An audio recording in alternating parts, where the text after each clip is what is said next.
next on stage is Claire from the startup Untap, and they have found a solution for virus detection in wastewater. So please listen to Claire. Welcome.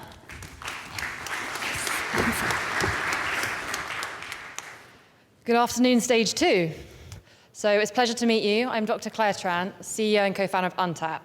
We're a revolutionary new approach to improving community health using sewage. I'll let you into a secret. During the pandemic, it wasn't lateral flow tests or PCRs that drove the lockdowns. It was sewage. And it's been used to monitor community health since the 50s, including for polio, SARS, MERS, and so much more. It's an incredible tool. You can measure thousands of people in one go, cost-effectively and non-invasively. But best of all, you can detect viruses before symptoms, from day 0 of infection. But at the moment, it's really manual. A person has to go to the site, take a sample, drive it to the lab and analyze it, costing thousands and taking a week, preventing widespread deployment. Untap has patent-pending technology, automated on-site sewage surveillance. A single device is installed into the building's wastewater, detecting up to 12 pathogens. When the viral risk is low, ventilation can be reduced, reducing energy costs. And when the viral risk increases, measures can be implemented to reduce viral transmission, increase productivity, and improve lives. Starting with the care homes and with the factories as our first go-to-market sector, we're selling directly to them. We're also getting market pull already from offices across the US. And there are plenty of other markets to untap, including hospitals and cruise ships. But the really massive opportunity here is in the data, selling to public health authorities and for insurance policy. We've already carried out 4 pilots and secured customers. We are at the inflection point of deploying commercially.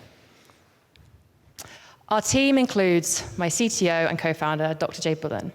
He has a PhD from Imperial College London in water tech, and I've worked in sewage innovation for over 7 years. And our advisors include engineering companies that have multi-million-pound turnover. So Untap is a revolutionary new approach to improving community health using sewage. Together, we're safer with crap data.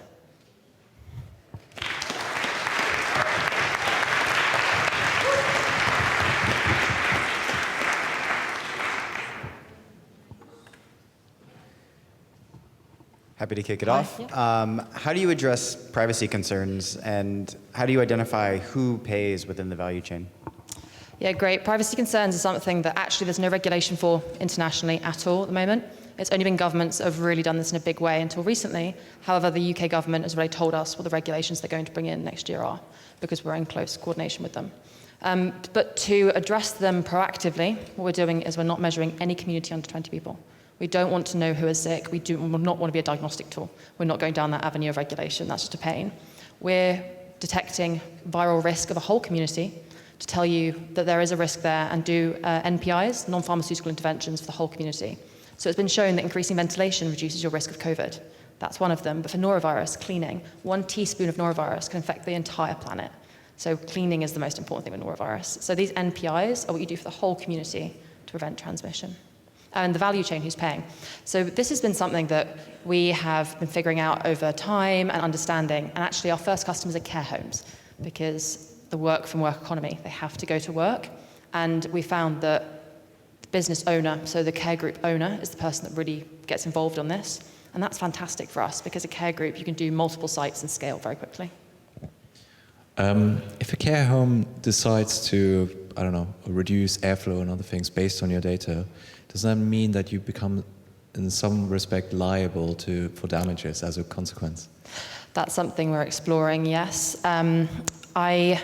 We haven't come across that problem yet. People are just so thrilled to reduce their heating bills. At the moment, it's £500 per person, per resident, per month for heating in the UK. Just take, like, that's tens of thousands of pounds. It's just so expensive, so they're prepared to do almost anything. But that's something that we will be discussing with them as we sign contracts, and there will be a clause that removes that risk. So I like your byline. It's very funny. What you mentioned already, but it was very briefly, and maybe you could tell it again. What kind of diseases are most interesting for you in the sense economically interesting for you? Absolutely. So COVID-19 was our launch pad, but we are not a pandemic company. So COVID-19 has been fascinating. We actually detected at Somerset House, they've got a staff area, it's not just a museum. We detected the BA4, BA5 wave before the UK government published results. So we were able to put mask mandates in for them. It was huge. We thought our data was wrong. So so that was a really great example of how we use the data. Sorry, what was the question? I got completely distracted. This and which other diseases might other be? diseases, that was it. So actually, we've been speaking to hospitals across the UK and care homes, norovirus. Norovirus is the #1 concern, and so it's COVID and norovirus. When we started doing flu, and then people were like, we don't really care about flu that much. And then also there's polio. The government has asked us now to, in the future, put devices across boroughs in London to detect polio and then other outbreaks. We've made our device completely virus agnostic. So we can say if you can PCR test for it in the lab, we can put it in our device. But then we're also looking at doing bacteria and hormones. So we're looking at doing stress as a biomarker. What's going to be the price for your product? The background of my question is whether you're going to target the developed world only, or is it something that you're going to sell globally also in the developing countries? Yeah, absolutely. We've had a chat with the Bio Foundation about deploying this in developing countries already. That's something that we will be doing in the future. We need to make a bit of money first. But we can make a unit for under £3,000. That's how cheap we've made. Both of us have water tech backgrounds. We've made this for sewage. It's not a medical device that we've retrofitted, so it's cheap. So it will be affordable in the future for developing countries, yes. But is it going to be a SaaS solution, or is it just one-time payment? So what we're doing with current organizations is a monthly fee. And the reason that we're doing it this way is because we get the cost of the unit back. It ensures the relationship is ongoing because we want them to interact with the data. We want them to really interact with that data. There's a monthly payment. It causes them to really keep going with it.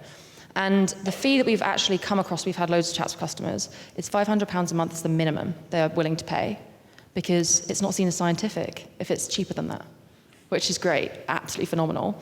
And then there's 3 things that scale our pricing.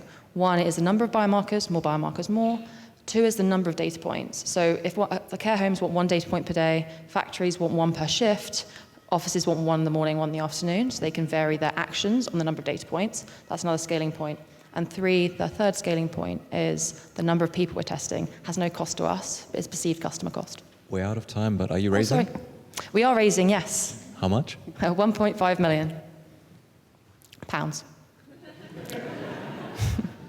Thank you.